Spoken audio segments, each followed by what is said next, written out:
Hi everyone, I'm Carrie, and your quick CBiQ tip for today is going to be about the QR code generator. So a lot of people actually don't know this tool exists, so I'm really excited to share this with you. It's a really easy way to generate a QR code for your marketing materials.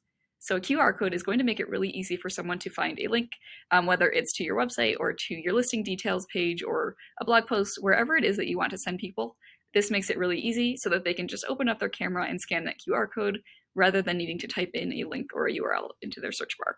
So in order to use this QR code generator tool, you'll just log into CBiQ.com and go over to the marketing tab over on the menu on the left-hand side. So in here, you will click on the miscellaneous option all the way at the bottom, and then choose this QR codes button.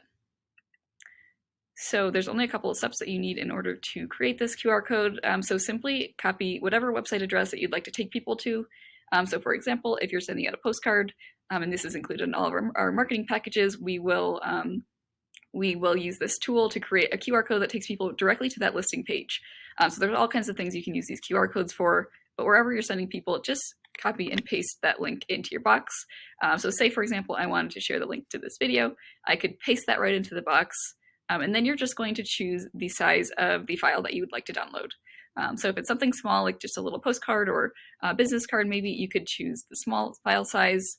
I'm going to choose the medium for the sake of the example, and then all you need to do is click Finish.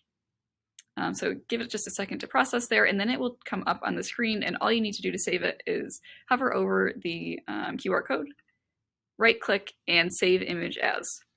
So this is going to let you save the image to your computer. Give it a file name that you'll recognize so that you can just easily pop it into whatever marketing material you're creating, and then click Save. So once you have that saved, again, you can use it in any of your marketing materials. But as always, if you do need help with designing anything or putting anything together, your marketing team is here to help with that.